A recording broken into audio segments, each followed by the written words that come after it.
As the caption stated, free agency was quite something this season. A lot of new faces on new teams, including TJ Hawkinson to Nick. I can see that one weekend he's already doing wonders for Nick's team. He and Mike Evans would lead the way for Nick during the 1 p.m. slate. Another big outing for Evans, giving him his 6th touchdown of the season, which is as many touchdowns as he had all of last season. Back to the free agent frenzy, the one owner who didn't really get in on the action was Mark. But after how his team performed this week, you wouldn't think he needed to. Jamar Chase and Joe Mixon finding the end zone, as well as George Kittle having another monster touchdown. One of only a few catches on the day, but still, those guys would pave the way for what would turn out to be one of the best weeks that Mark has had all season. Third, in fact, second to his second win against Jack, and first being, of course, the game he played me. Fuck that game. And fuck George Kittle, and fuck you, Mark. Anyway, it was one of those weeks where almost everyone on Mark's team contributed. There were big performances aplenty, and some we haven't even gotten to yet. But unfortunately for Mark, Nick had some players who had some big performances as well. CeeDee Lamb being a standout. And for the second week in a row, Jahmyr Gibbs having another monstrous performance, this time getting 2 touchdowns and over 100 yards from scrimmage once again. Jesus Christ, all those points that Mark's players are getting and Nick is just not going away. He is literally neck and neck with him.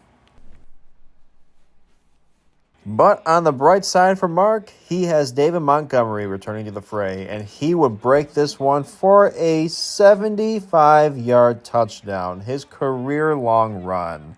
Holy shit. But hold on, it gets better. Mark had yours truly, Justin Herbert, going against the Detroit Lions secondary, who is still suspect as hell. And Herbert, despite a pick early on in the game, had one of the best performances that he has had all season long. You think with all this that Mark would just run away with the game.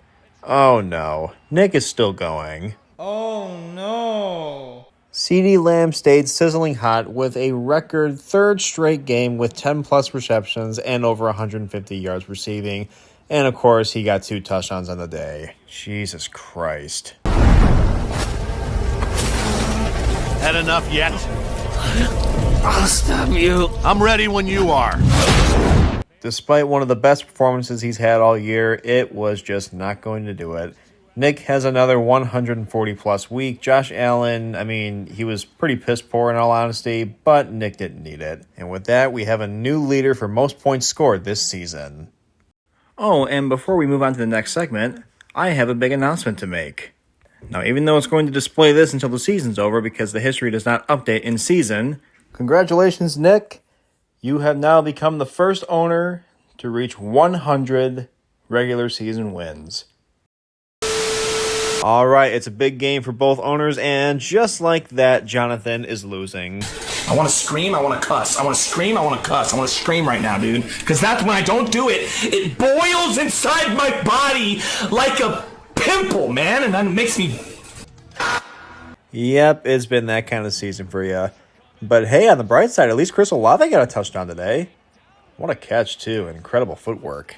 Deebo Samuel will get in on the action, too. And overall, it was a mostly back-and-forth 1 p.m. slate, thanks to Lamar Jackson once again having a terrible performance fantasy-wise. Only 1 touchdown on the day and a pair of turnovers.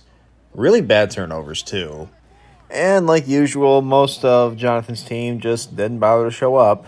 But hey, if there's anything good to take away, Arthur Smith must have gotten the memo because Bijan Robinson actually got snaps today, including this touchdown. Unfortunately, that was about it for Jonathan.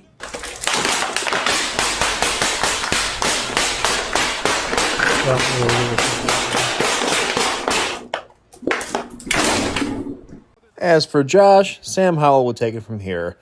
Tua and Jalen Waddle were on bye, so Sam Howell, did Sam Howell things and had a pretty decent game, including a long touchdown to Brian Robinson to make it even better. With this performance, Josh would pretty much run away with the score from here. The game would not be over, as Jonathan would have one more player going into Monday night, but he would need an astronomical performance to even have a chance. What happened? What do you think? It's Jonathan's team. Though Javonte Williams would get a touchdown, say it with me, it would not be enough. Jonathan, again, I understand. I've been going through this agony for 6 years now with my players not doing shit. Any words for us?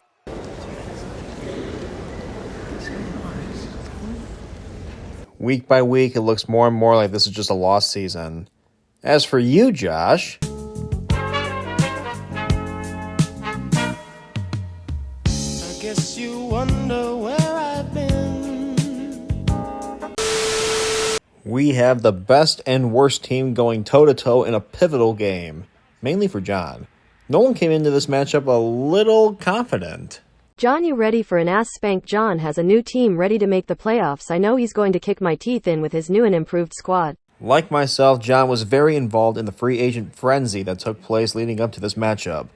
But he still has some remnants from some other trades that are still of use to him. Like Brandon Ayuk, who hasn't scored in a long time. Hi Nolan, no TDs since week 1. He has to get one on me. Nolan also has some new faces on his team. And one of them is Gus Edwards, who has just scored his 8th touchdown in 4 weeks. I miss him already. In a deal done with me, Nolan also acquired Jalen Hurts, who was on bye this week. But thankfully for Nolan, CJ Stroud had another very good week. Another player that he got from me was Amon-Ra St. Brown. Good for you. I'm going to miss that guy. John, he didn't get him in a trade, but he had Jared Goff, who, unfortunately for him, threw one of his touchdowns to Amon-Ra St. Brown. John's team, like they had all season, had another very bad week. But it's not over. It's a long shot, but he has 3 Bills going on Monday night to save the day. And a touchdown of Dalton Kincaid, another new face, would help him, but it would not be enough. With your season pretty much over, any words for your team, John? Get the fuck out of here now! Every fucking one of you! You're still in it. You have a 1% chance to make the playoffs. That's right. I'm telling you, there's a chance. Today, we have a very special edition of Game of the Week. So without further ado, let's roll the intro.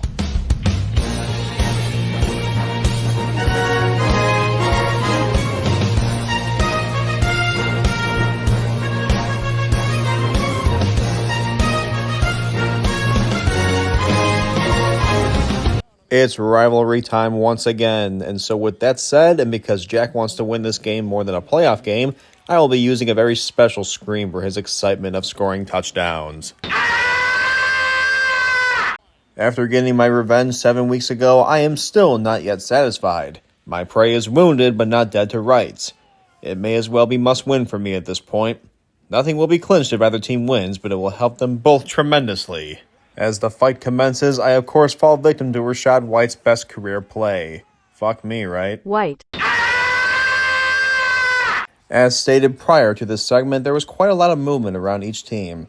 As you saw, Amon-Ra St. Brown's service is over for my team. He will be dearly missed, as will Jalen Hurts, who will be making his debut for Nolan next week. He was on bye this week anyway. And like I planned from draft day in Nick's living room, Dak Prescott playing the Giants at home during Hurts' bye would serve me well. And goddamn did it ever. A better points performance than Hurts has had all season long. Thank you, Dak.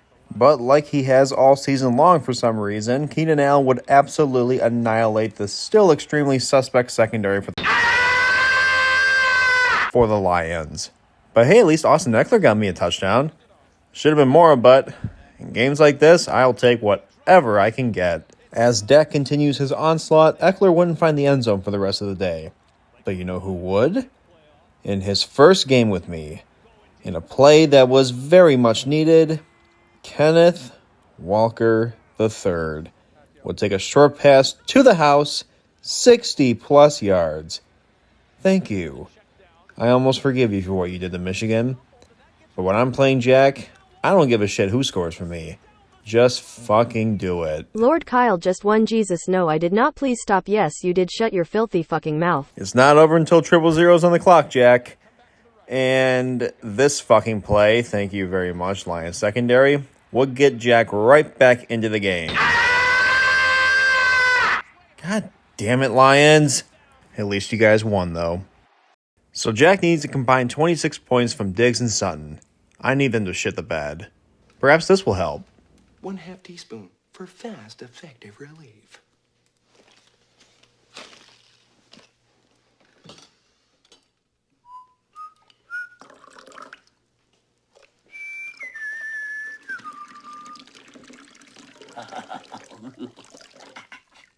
For what it's worth, and with the help of Sertan, It at least worked on Diggs. All right, so it's all up to Sutton now. Wilson drops back, rolls out, avoids the defender, throws a pass, and Sutton with a great catch. It would not be enough.